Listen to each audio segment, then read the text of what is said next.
Video করে আর কি হবে, অনেক ভিডিও জমা হয়ে আছে, তোমাদেরকে ভাবলাম ভিডিওগুলো ছেড়ে দিয়ে শেষ করি। তো দেখো আজকে জলপাই দিয়ে ভিডিও শুট করছি। জলপাই সিজন চলে গেছে, সবার জলপাই খাওয়া হয়ে গেছে, আর এতদিনে আমি তোমাদেরকে জলপাই দেখাচ্ছি। কি অবস্থা! আসলে এই ভিডিওটা অনেক দিন আগেই করে রেখেছিলাম, ছাড়তে পারছিলাম না সময়ের অভাবে। তো আজকে ভাবছি ভিডিওটা তোমাদেরকে দিয়েই দিই, গ্যালারিতে রেখে আর কি করব, তাই না? তো অনেক দিন থেকেই বলছিলাম আমার বরকে জলপাই আনতে, আর জলপাই এখন নিয়ে এসেছে। তো সিজন শেষে জলপাইগুলো কিন্তু একদম খারাপ হয়ে গেছে, অর্ধেকটা ভালো অর্ধেকটা খারাপ, মানে পুরো পেকে গেছে। তাই এখন অর্ধেকটা ফেলে দিলাম, আর অর্ধেকটা কিন্তু ভালোগুলো নিয়ে এসেছি। এগুলোকে আমি আচার বানাবো। যেহেতু জলপাইগুলো পাকা, তার জন্য হাত দিয়েই চটকে নিলাম। আর এখানে আমি লবণ হলুদ দিয়ে একটু মেখে রোদে দিয়ে দেব।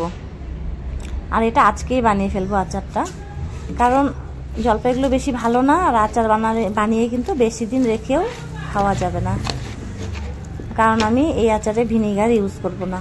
হ্যাঁ, ভিনিগার যদি ইউজ করতাম তাহলে অনেক দিন হয়তো আচারটা রেখে খেতে পারতাম।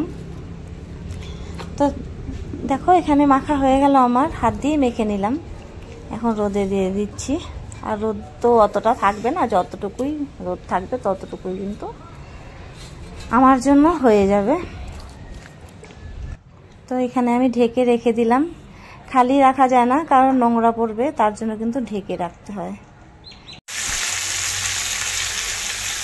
এখানে দুপুরে রান্না বসিয়ে দিয়েছি, মাছ ভাজা হচ্ছে, ছোট মাছ রান্না করব। আমাদের ঘরে খুব ছোট মাছ নিয়ে আসে, আর এগুলোকে কিন্তু আমাকেই কাটতে হয়। আর এখানে দেখো তোমাদেরকে একটা জিনিস দেখাচ্ছি, আমার এই জানালাটা না খুব মানে নড়ছিল, মানে হয়তো কোনো একদিন পড়ে যেত জানালার কাঁচটা খুলে। তো আমি কি করলাম বলো তো, এটাকে আটকানোর জন্য আটা মানে মেখে ওটাতে কিন্তু লাগিয়ে দিয়েছি।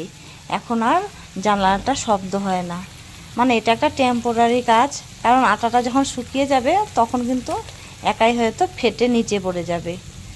মানে হাওয়া যখন দেয় রাতে তখন কিন্তু ঘুমোতেই পারি না, মানে এতটা জানালাটা শব্দ করতে থাকে, মনে হয় কি এখনই পড়ে যাবে এখনই পড়ে যাবে এরকম মনে হয়। তো আটকানোর জন্য যে একটা জিনিস পাওয়া যায়, সেটা কিন্তু আমি অনেক দিন থেকে আনতে বলছি আমার বরকে, কিন্তু এনেই দিচ্ছে না। তার জন্য মোটামুটি আমি টেম্পোরারি কিন্তু ওটা লাগিয়ে দিলাম। আর এখানে দেখো আমার মাছের ঝোল হয়ে গেছে, এখানে পালং শাক বানিয়েছি সব সবজি দিয়ে। পালং শাক খেতে ভালোই লাগে, খারাপ লাগে না, এমনিতে শুধু ভালো লাগে, কালো জিরা ফোড়ন দিয়ে বেগুন দিয়ে যে বানায়। আর এটা দেখো ধনেপাতার চাটনি, শীতের দিনে ধনেপাতার চাটনি হবে না, এটা কি হয়?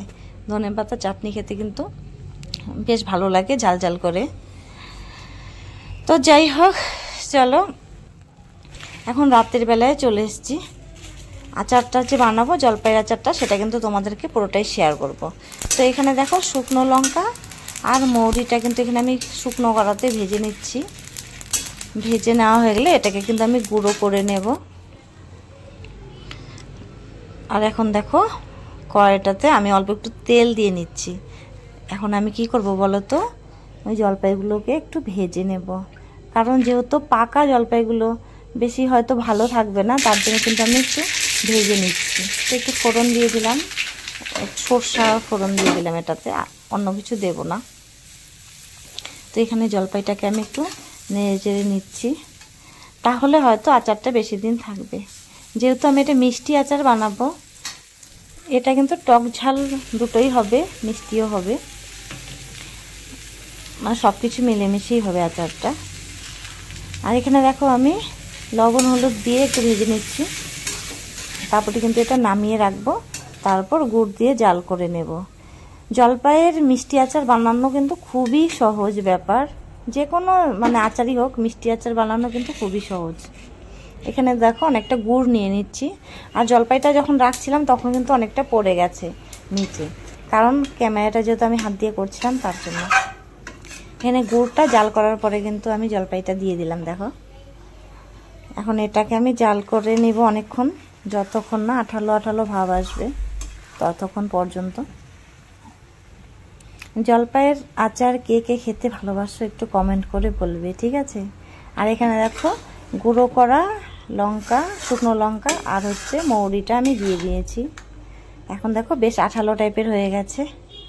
কালারটা এখানে অতটা ভালো লাগছে না, তোমরা দেখতেই পারছো, কারণ রাতের বেলায় আমার যেহেতু রান্নাঘরের লাইটটা অতটা ভালো না, তার জন্য কিন্তু কালারটা খুব মানে মোটামুটি হয়েছে। দিনের বেলায় দেখাবো তোমাদেরকে আমি যে কালারটা কতটা সুন্দর হয়েছে।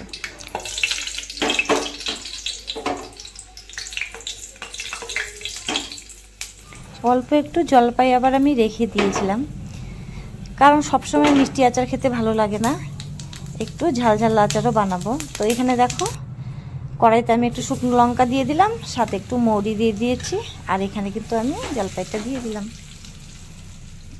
আর এখানে আমি একটু মশলা ইউজ করব, বেশি মশলা ইউজ করব না, একটু গুঁড়ো করে রেখেছিলাম আমি, মানে 5 রকমের মশলা। 5 রকমের মশলা বলতে একটু জিরে, একটু মৌরি, একটু মানে সর্ষে, যা যা আছে 5 রকমের সব কিছু মিলেমিশে কিন্তু একটু মশলা রেডি করে রেখেছিলাম। একটুখানি এটাতে নেড়ে চেড়ে দিয়ে দেবো অল্প একটু। দেখো এটা ঝাল আচার, টক ঝাল আচার, মিষ্টি হবে না এটা। গত বছর আমি তোমাদেরকে দেখিয়েছিলাম জলপাইয়ের কিন্তু ঝুরি আচার, ওই আচারটা আমার খেতে খুবই ভালো লাগে, কিন্তু ওই আচারটা কিন্তু কাঁচা জলপাই দিয়ে বানালে বেশি ভালো হয়। কাঁচা জলপাইয়ের আচার সব থেকে বেস্ট লাগে আমার খেতে, আর ওটা বেশি দিন থাকেও, খারাপ হয় না। আর পাকা জলপাইয়ের আচার কিন্তু বেশি দিন ঘরে থাকে না, নষ্ট হয়ে যায়। যেহেতু আমি ভিনিগার ইউজ করব না, তার জন্য কিন্তু বেশি দিন রেখে খেতে পারবো না। এই আচারটা মোটামুটি রেডি হয়ে গেল, ভাজা হয়ে গেছে। এখন কিন্তু আমি মশলাটা অ্যাড করে দেব, ওটার ভিডিও আর করিনি, মানে পুরোটা ডাইরেক্ট তোমাদেরকে দেখাবো। ডাল দিয়ে কেউ খায় পিঠা? আমি তো জীবনে প্রথম দেখলাম। তুমি আচারটা এলো, হ্যাঁ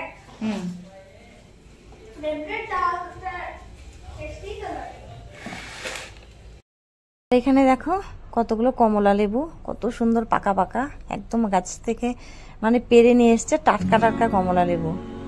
কেউ একজন দিয়েছে খেতে, বাড়ির গাছের। এগুলো কিন্তু খেতেও ভালো, খুব মিষ্টি হয়।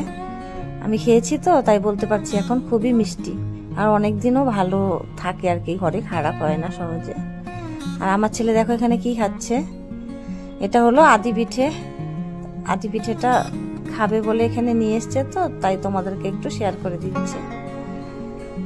আর এখানে দেখো আমার জলপাইয়ের আচারটা এই বয়ামের মধ্যে ভরে নিলাম, কালকে যে বানিয়েছিলাম। আর এটা ওই যে টক যে আচারটা বানিয়েছিলাম না, যেটা তোমাদেরকে পুরোটা দেখাইনি, সেটা কিন্তু এখানে বানানো হয়ে গেছে। আমি এই তাওয়াটাতেই রেখে দিয়েছিলাম, আজকে ওগুলোকে বয়ামে ভরে নিচ্ছি। তার মাঝে ছেলে ডেকে আমাকে বলছে, মা একটু আমাকে আচার দাও। তো টক আচারটা দিয়ে ওই পিঠাটা খাবে, তার জন্য কিন্তু একটু ওকে দিয়ে দিচ্ছিলাম খাওয়ার জন্য। আমার ছেলে না জানো তো এই পিঠেটা খেতে খুব ভালোবাসে, কিন্তু আমার একদমই ভালো লাগে না। আচারটা দিতে গেলাম, পড়ে গেল সাইড একদম। আমি ওকে বললাম মাঝখানে নিয়ে খাও, তো ও খাচ্ছে হচ্ছে এই পিঠাটা ডাল দিয়ে। কালকে আমি ভেজ ডাল বানিয়েছিলাম, তো অল্প ডাল ছিল, ওই ডালটা দিয়ে কিন্তু আমার ছেলে খেয়ে নিচ্ছে পিঠাটা। ওর খাওয়া দেখে আমি অবাক হয়ে যাচ্ছি যে এটা কেমন স্বাদের খাওয়া, এদিকে আচার আছে, এদিকে ডাল আছে, মানে আমি অবাক হয়ে যাচ্ছি মানে ওর খাওয়া দেখে। আমিও পরে লাস্টে একটু ট্রাই করে দেখলাম ডাল দিয়ে, তো ডাল দিয়ে একদম খারাপ লাগে না। আর এই পিঠাটা তো আমি ভালোই খাই না, না আছে মিষ্টি না আছে লবণ, মানে কোনো টেস্টই নেই এটার মধ্যে। আমার ছেলে আবার খুবই ভালো খায়। এই দেখো এখানে কিন্তু বয়ামের মধ্যে দেখো আচারগুলো আমি ঢেলে রাখলাম, তো সুন্দরই লাগছে দেখতে, একটা ঝাল আচার একটা মিষ্টি আচার। আজকে আমি তোমাদের জলপাইয়ের আচারের ভিডিওটা দিলাম, আর এখন কিন্তু আমি কুলের আচারও বানিয়ে ফেলেছি ঘরে। আর এই জলপাইয়ের আচারটা কিন্তু আমি শুধু একাই খাইনি, এই আচারটা আমার শ্বশুর বাড়িতে, বাবার বাড়িতে সব জায়গায় দিয়েছি, আমার পাশেও অনেককেই দিয়েছি। এখন মোটামুটি শেষ হয়ে গেছে। আর আমিও ভিডিওটা এখানেই শেষ করছি, টাটা।